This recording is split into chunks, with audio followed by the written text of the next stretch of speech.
मतलब जब जिक्र आता है आपके परिवार का और ख़ास तौर से मेरे पति शैलेंद्र जौहर जी का जब भी जिक्र आता है तो मेरे लिए काफ़ी इमोशनल हो जाता है उनको एक्सप्रेस करना, क्योंकि मेरी लाइफ में जो एक पिलर जिसने मुझे स्टैंड किया है, जिसने मुझे खड़ा किया है, जिसने मुझे ताकत दी है और यहाँ तक कि वो सोच रखी कि हमारे घर की महिलाएं, अपने घर की औरतें पॉलिटिक्स में जाएं, तो उस स्तंभ पर, उस पिलर पर लाके मुझे खड़ा किया, मुझे एक जर्नी दी, मुझे एक रास्ता दिया, मेरे लिए प्लेटफॉर्म बनाया। 2 बार मैं उस पर चुनाव लड़ी, एमसी का 2 बार मैंने चुनाव लड़ा उनके साथ और 2 बार मेरी जीत हुई और बहुत कुछ सीखा मैंने उनसे।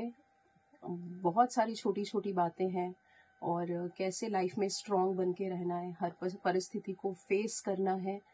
और कभी उन्होंने किसी बात के लिए आपको मना नहीं किया ना कि आपको ये नहीं करना है? जैसे आप ये बड़ा जो आप इतने बड़े कॉन्टेस्ट को आप अप्लाई कर रही थी, miss India and Mrs north India, तो कभी उन्होंने ये नहीं कहा कि भाई आप नहीं करना है? ऐसा कुछ नहीं, हमेशा इनकरेज किया? नहीं, उन्होंने मुझे कभी भी इस तरीके से कभी मना नहीं किया, क्योंकि उनको पता था कि शादी से पहले मेरा जो पॉइंट ऑफ व्यू है, मेरा इंटरेस्ट है, मेरी हॉबीज है, वो किसी डिफरेंट स्ट्रीम्स में थी, पर उनकी हॉबीज और उनका सफर जो था वो राजनीतिक उसमें था।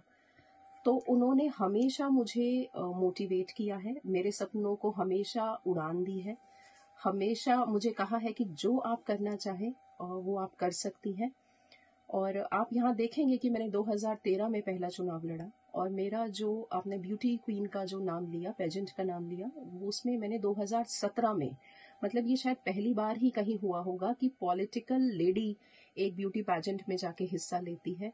तो वो मुझे सपोर्ट मिला, मुझे इमोशनल सपोर्ट, मेंटल सपोर्ट, हर तरीके का मेरे पति ने दिया। और बहुत छोटी छोटी चीजें मैंने उनसे सीखी है, ईमानदारी सीखी है मैंने उनसे, सच बोलना सीखा है मैंने उनसे, काम करना सीखा है मैंने उनसे।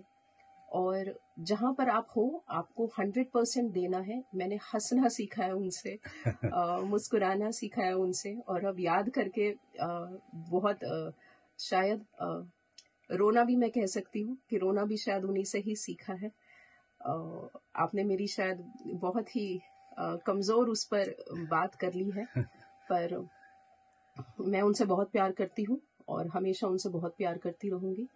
और उनके जितने भी दिखाए हुए रास्ते हैं, मेरा सिर्फ एक ही मन है कि मैं उन सभी रास्तों पर ईमानदारी से चलूं, और ताकि वो जहां पर भी हैं मुझे वहां से देख रहे हो। और वो हमेशा से मेरे लिए एक शब्द यूज करते थे, मुझे हमेशा मोटिवेट करते थे। तो बिल्कुल मैं उनकी बात को पूरा करने की बिल्कुल कोशिश करूंगी। इसको जो है ना, इस जो इन्होंने बोला ना अभी, उसको एडिट नहीं करना आपने।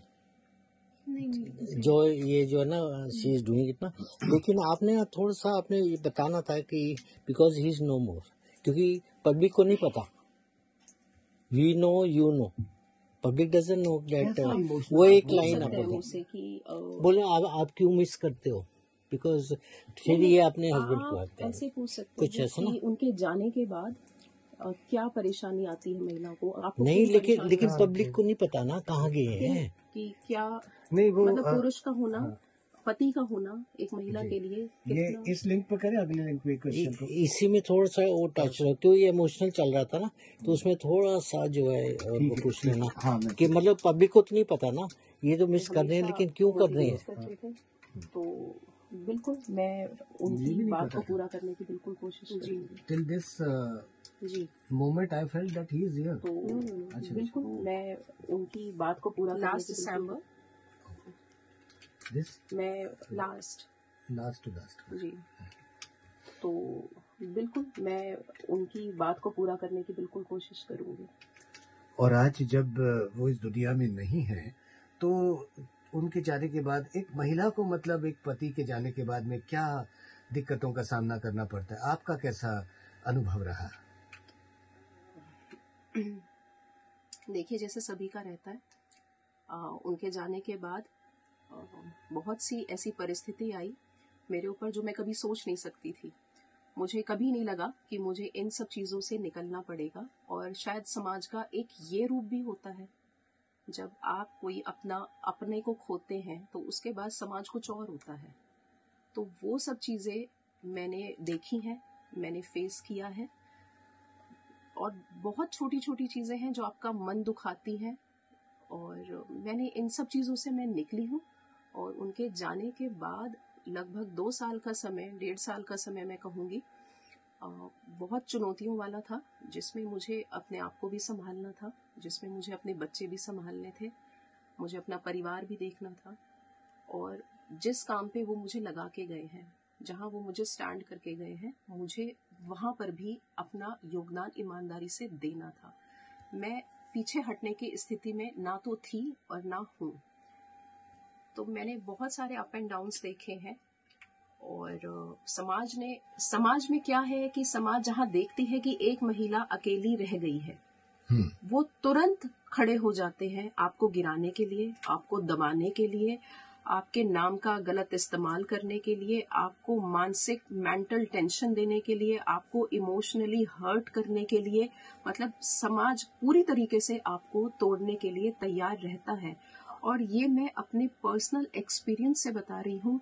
और मैं उन सभी महिलाओं को अपने द्वारा ये कहना भी चाहती हूँ कि लाइफ में अगर कुछ भी आपके साथ दुर्घटना हो जाए तो आपको कभी भी हिम्मत नहीं हारनी है।